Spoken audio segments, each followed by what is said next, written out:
এই একাদশ অধ্যায়ের সার সংক্ষেপ আলোচনায় অংশগ্রহণ করেছেন। এই একাদশ অধ্যায়ের বিশ্বরূপ দর্শন সম্বন্ধে আপনারা বলুন। আমি কিছু বুঝি না, জানি না, নইলে এই বয়সে কাল তো আসি বলবেন।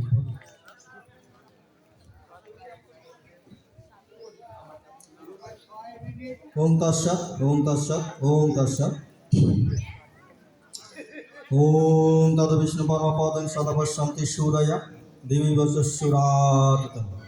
ওম নমো ভগবতে বাসুদেবায়। ওম নমো ভগবতে বাসুদেবায়। আজকে আমাদের হচ্ছে একাদশ অধ্যায় বিশ্বরূপ দর্শন। এই বিশ্বরূপ দর্শনে অনেকের অনেক ধরনের হচ্ছে বিভিন্ন ধরনের হচ্ছে আছে, বিতর্ক রয়েছে।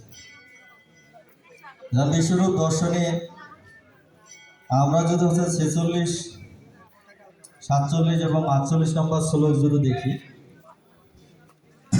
47 নম্বর যে শ্লোক রয়েছে, যে মায়া পশন্নব অর্জুনবী ইন্দ্র রূপম পরমদস্য আত্মজগৎ তেজময় বিশ্ব অনন্ত আদ্যম ইয়াত মে তর অনন্য পৃষ্ঠপূর্বম। তারপরে হচ্ছে ন বেদ যজ্ঞ অধ্যয়নই ন দানে ন চ ক্রিয়া ভিন্ন তব বিয়োগে এবং রূপম সক্য হম দস্তুম তদ অনন্য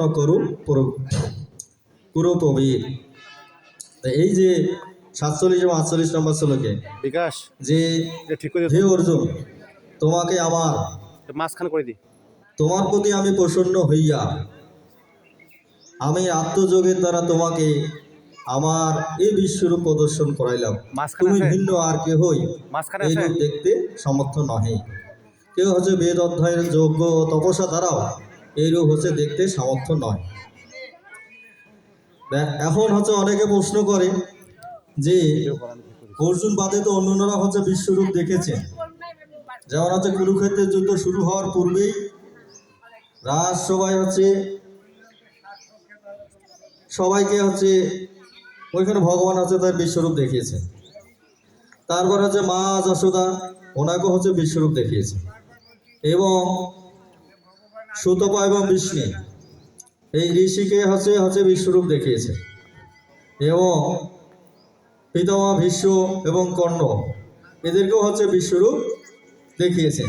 তারপরও হচ্ছে ভগবান কেন বললেন যে হে অর্জুন, তুমি ছাড়া আমার এই বিশ্বরূপ কেহ দেখে নাই, এই রূপ কেউ দেখে নাই।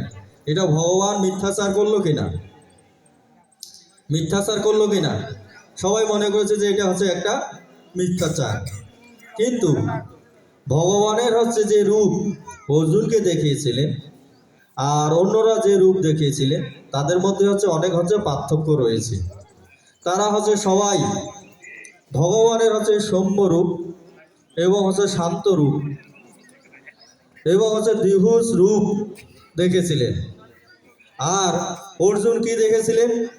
ভগবানের হচ্ছে দ্বিভুজ রূপ এবং হচ্ছে চতুর্ভুজ রূপ বা শান্ত রূপ এবং বিধ্বংসী যে রূপ বা উগ্র রূপ, এই রূপটাও হচ্ছে দেখেছিলেন। এই জন্য হচ্ছে ভগবান বলেছেন যে তুমি ছাড়া আমার এই রূপ কেউ দেখেননি।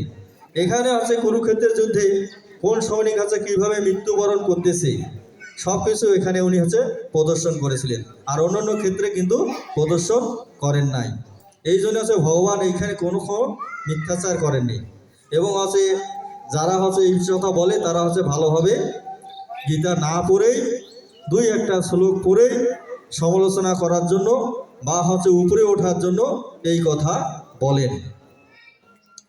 তা গীতার হচ্ছে যে শুরুতে যে আমাদের এই অধ্যায়ের শুরুতে অর্জুন প্রথমে হচ্ছে তার পূর্বে হচ্ছে দশম অধ্যায় হচ্ছে বিভূতি রূপ, বিভূতি যোগে হচ্ছে অডিও মানে শব্দের মাধ্যমে ভগবানের হচ্ছে বর্ণনা শুনেছেন। এবং এখন হচ্ছে তারপরে ভগবান হচ্ছে কি করলেন, তাকে হচ্ছে ভিডিও দেখালেন। মূলত হচ্ছে বিশ্বরূপ হচ্ছে ভিডিও, মানে ভগবান হচ্ছে ভিডিও রূপ। এই জন্য হচ্ছে অর্জুন হচ্ছে ভগবানের কাছে প্রার্থনা করতেছে। আমরা যদি ভক্ত না হই, ভগবানের নিকট প্রার্থনা না করি, তাহলে ভগবান যতক্ষণ না পর্যন্ত প্রসন্ন না হবে ততক্ষণ পর্যন্ত তার বিশ্বরূপ আমরা দেখতে পাবো না। সেজন্য অর্জুন দেখেন কিভাবে ভগবানকে প্রার্থনা করতেছে। মূলত এই অধ্যায়টি হচ্ছে প্রার্থনার অধ্যায়।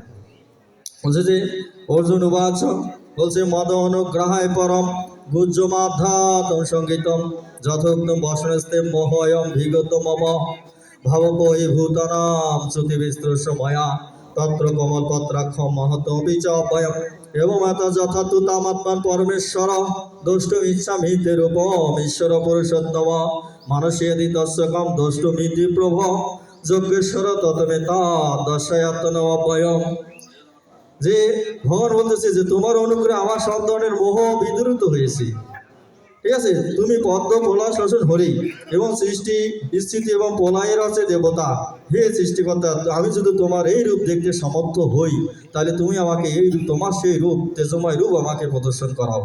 দেখেন ভগবান সাথে সাথে প্রসন্ন হয়ে বলেছে পশ্চিমে পার্থ রূপানি শতশ সহস্র নানা বিধানী দিব্যানি নানা বর্ণা কীর্তানি চ পশ্ব আদিত্যান বসুন উদ্যান রশ্মি মরুতস তথা বহুনি অদৃশ্য পূর্বাণী পশ্ব আশ্চর্যনি ভারত ইহ একস্তম জগত কীতস্বনম পশ্ব দদ্দ সহস্রাচারম মম দেহে গুড়া কেশ যশনন দোষ্টমিষ্যতি ন তু মম সক্ষস্য দ্রষ্টুম নেনৈব সচক্ষুষা দিব্যম দদামিতে চক্ষু পশ্চমে যোগময় ঈশ্বরাম।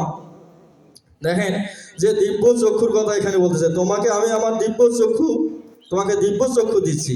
সেই দিব্য চক্ষুর সাহায্যে তুমি আমার তেজময় রূপ অনন্ত রূপ বিশ্বরূপ আপনার তুমি দেখো। এখন আছে এই দিব্য চক্ষুটা কি?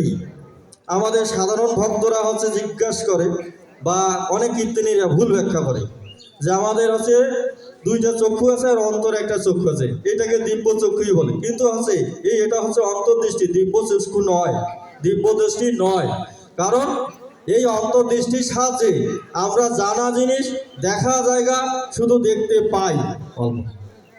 হ্যাঁ হ্যাঁ, দেখা জায়গায় শুধু আমরা দেখতে পাই, অজানা জায়গা কখনো দেখতে পাই না, কখনো এটা দিব্য দৃষ্টি নয়।